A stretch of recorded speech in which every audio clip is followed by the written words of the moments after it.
Continuing our reading in The World and Thorinn by Damon Knight, Chapter 8, Section 2.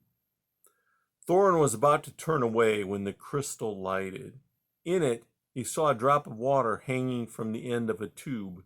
It dropped, and yet remained in the middle of the crystal, and then grew larger, as if he were moving closer to it.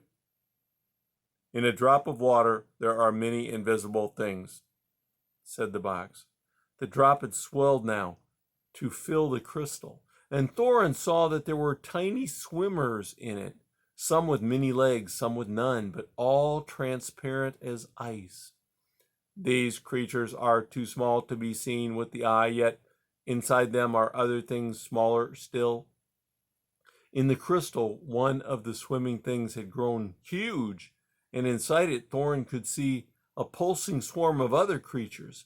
He was interested, but after a few moments he began to grow impatient.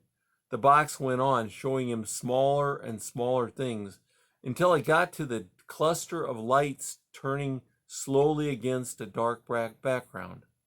Now, box, why are you showing me all this?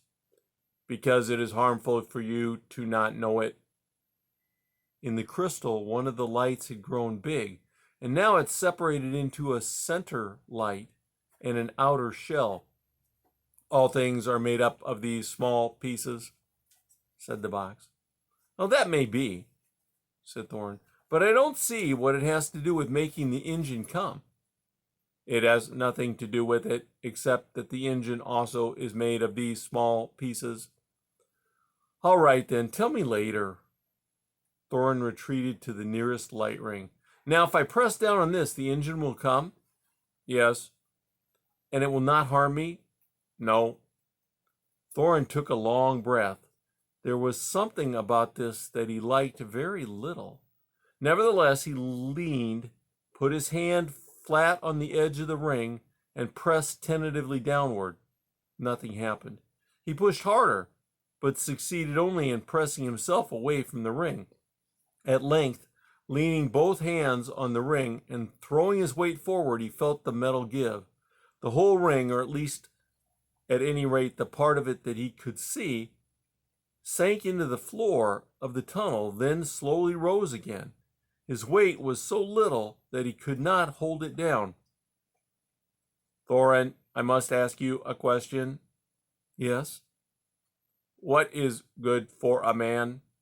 Why, I don't know. Not being hurt or killed, I suppose, and not being sick and not having enough to eat and living a long time and having adventures and becoming rich. What is having adventures?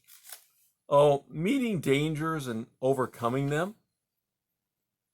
But in meeting dangers, it is possible to be hurt or killed and to be sick and not to have enough to eat. And if a man is killed when he is young, then he cannot live a long time and may not become rich. That may be so, but a man must live like a man, or what's the point? I don't know, Thornton.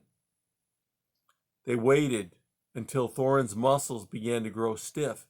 He was beginning to realize again that he was hungry and thirsty. He unwrapped his pack and ate. When he had finished and drunk from the jug, he stood up and looked both ways along the tunnel. The engine is not coming, he said. Shall I tell you more about the small pieces that all things are made from? Asked the box. No, you were wrong about the engine, said Thornton with some satisfaction, and he picked up the box and slung it over his shoulder. Now he had to decide which way to go. The more he thought about it, the less he liked the idea of faring to the bottom of the underworld. It would take him long enough, as it was, to get back to the midworld, even if he could manage to go upward in spite of the geese. His best hope, it seemed to him, was to find some passage that went slanting up and down, always more up than down. The geese had never prevented him from using such passages. He turned away from the shaft intersection and began loping down the tunnel. What if there were no shaft within 10,000 ells that led up and not down? Somewhere there must be one, and eventually he would find it. Presently he thought he saw a flicker of light in the center of the eye of darkness at the end of the tunnel. He stopped to look at it, and in a moment he was sure. The winking dot was just perceptibly larger, brighter. The box said abruptly, "The engine is coming." "I see it," said Thornton, setting down his burdens. The dot swelled to a tiny circle. In the circle was a shape he could not quite make out.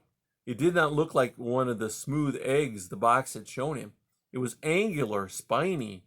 The flickering of the light rings became visible as the thing swelled nearer. "It is the wrong kind of engine," said the box suddenly. "It may be bad for you, Thorinn." Thorinn stared wildly around. The shaft intersection was too far away. There was no place to run. Carrying his bundles, he ran up the smooth curve of the tunnel, leaped, clung to the side of the nearest light ring. His bundles and talking box hindered him, and he pushed them out of the way, but not before he saw a vast shape come drifting up the tunnel, with dust fountaining under it. It had clusters of lights, great black eyes, half-folded hands with pincers at the ends of them. He flattened himself to the wall behind the ring. The great shape darted past him in a cloud of dust. A few hundred ells beyond it slowed and settled to the floor. All its eyes seemed to be in front. Thornton cautiously slid himself over the top of the ring, pulled his bundles after, and flattened himself to the wall as before. And that's the end of section 2.